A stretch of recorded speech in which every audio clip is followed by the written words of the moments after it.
get back on their feet when they experience financial hardship. So it was called Beds Plus in LaGrange and Summit, Illinois. We had a person named Erica Benson who was helping us get approved for this program. We literally got approved, waited 9 weeks on a waiting list, and after receiving the approval, and we're told that we would receive 3 months for free in a hotel-based shelter. We did not receive that in Summit, Illinois. And then following those 3 months, during those 3 months, the caseworker was supposed to help us find an apartment, and their agency, Beds Plus, and this is a referral through the Department of Child and Family, they were supposed to put us into an apartment of our choice, pay our security deposit and the first 2 months rent. So that's 3 months for free plus 3 months free in a hotel. That's 6 months of not having to pay rent. And I mean, we're not just some people who like ran out of money. Okay, you have to understand, in the last 5 years, I've been sexually assaulted, beaten, bludgeoned, robbed, and most of it came at the expense of, or as a causal kind of reaction to all of the deals and investigations that were being done surrounding the reality show, and you know who in my previous relationship, the co-star from the reality show. So it's not like I'm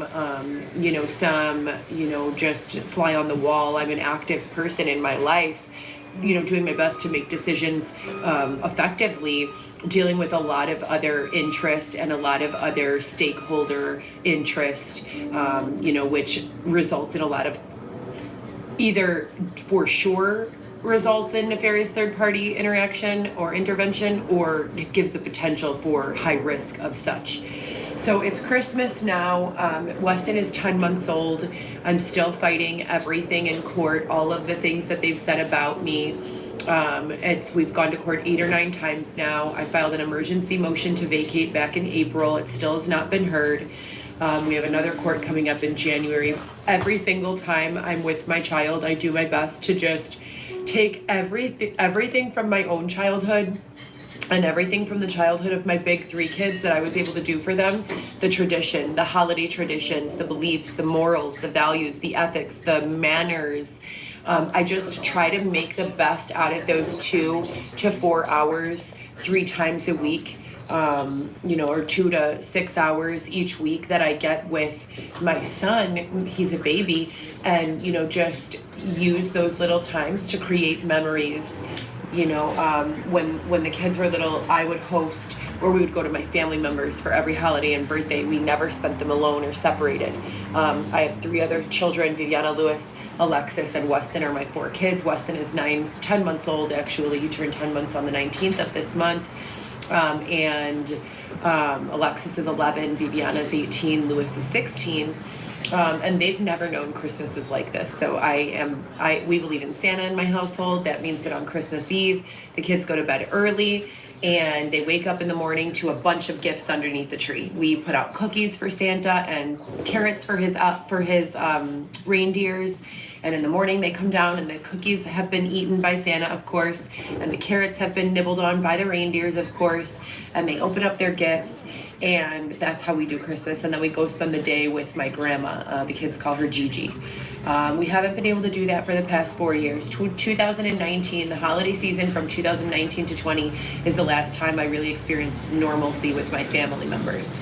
Since that time, it's been a lot of adversity, and we are finally getting to a place where we're starting to recreate some of the normal values and traditions that we have always done, just in smaller ways, because we don't have the access right now. I still haven't even been able to get my car or my house back, you guys. The lawyer I was working with is Dylan Hansen in Valdosta, Georgia. Every time I call him for an update, they've gotten hit with another hurricane. So it's like he's the one handling my car. So it's like, how do I as a decent, compassionate person, get mad that this person hasn't made more progress in filing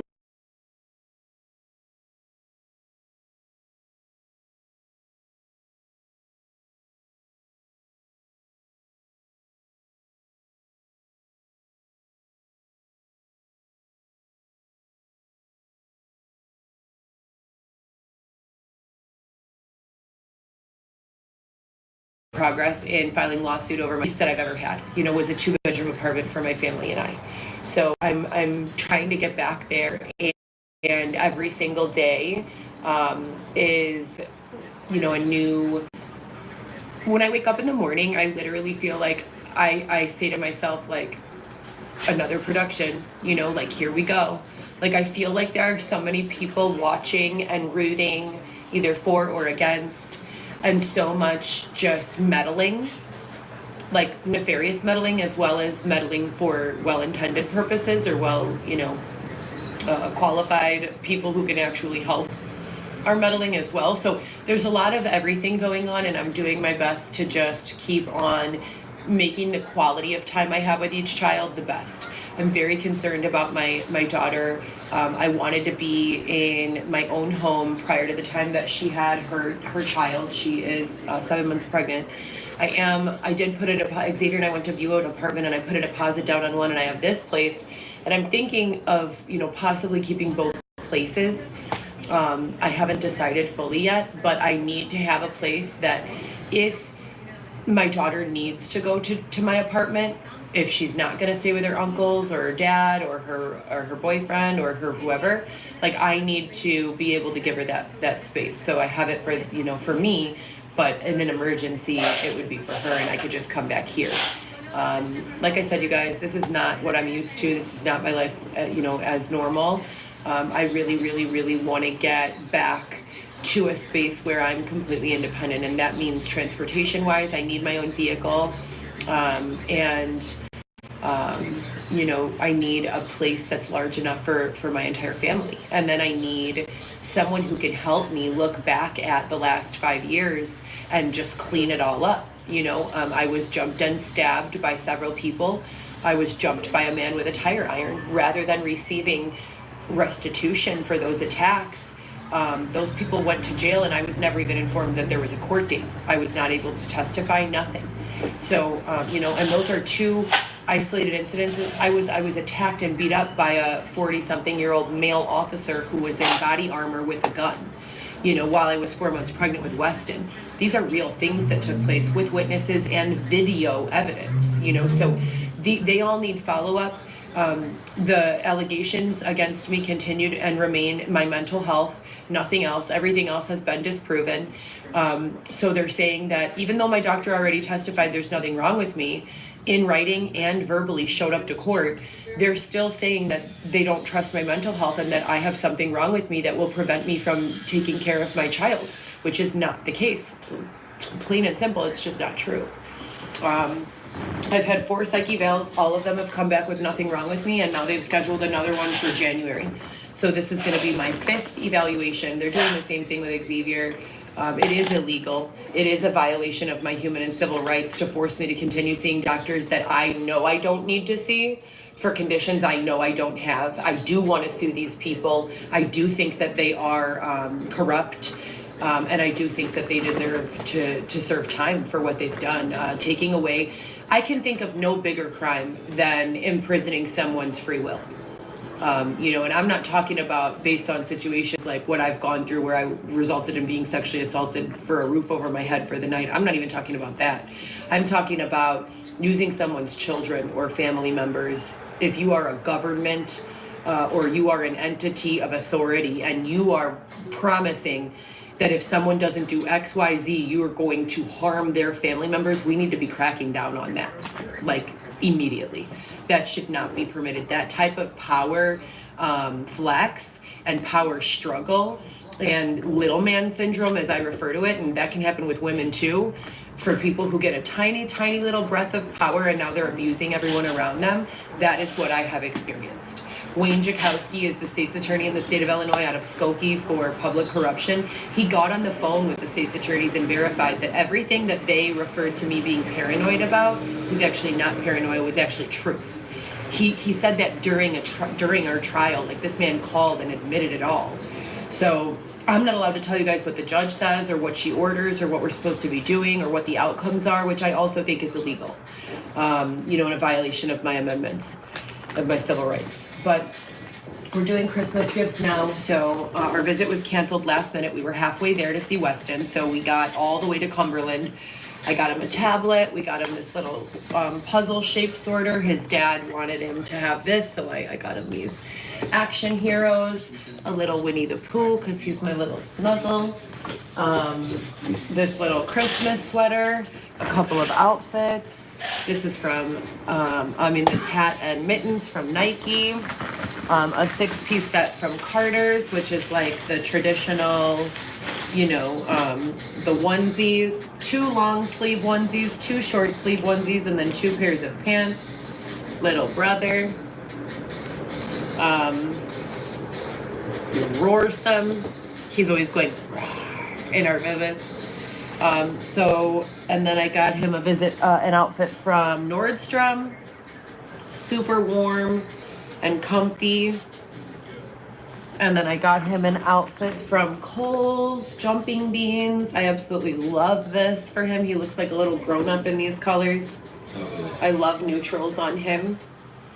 And then I got the other kids their stuff as well. And that's all for now. I'm going to get them some socks as well. But tomorrow we're doing Christmas over there. And we already decorated a gingerbread house with him one of the days. And it just stinks that I can't be with all 4 of the children at the same time, and that this hasn't made more progress. On top of that, I do feel as though the judge is aware that our civil rights have been violated, and she's not really doing much about it. On top of that, the DCFS caseworker changed again.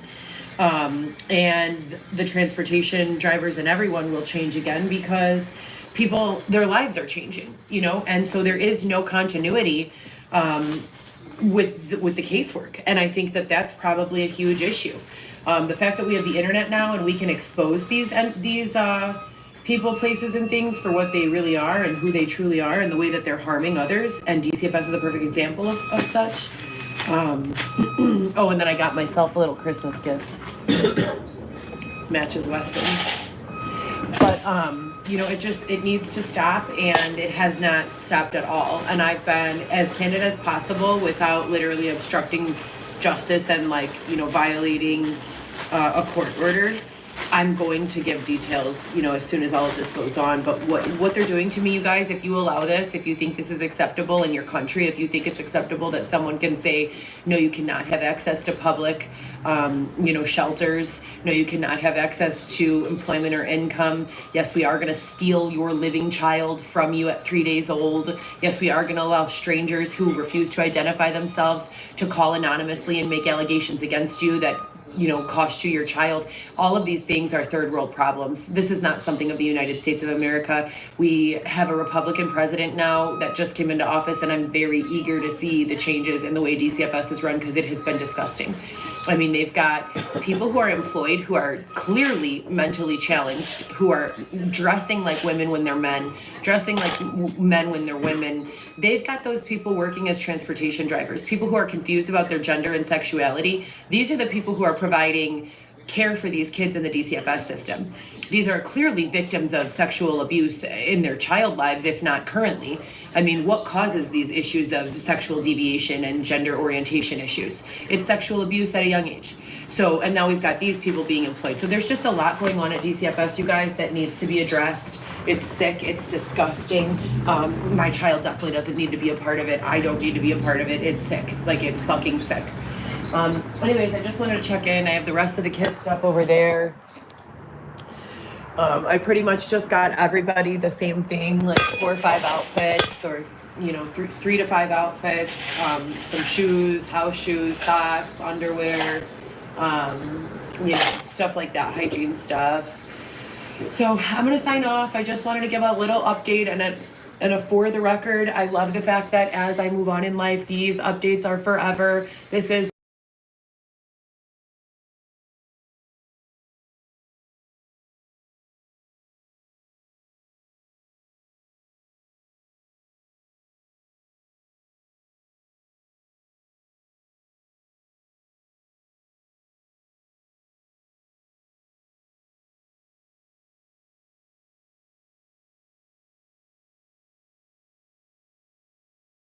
that as I move on in life, these updates are forever. This is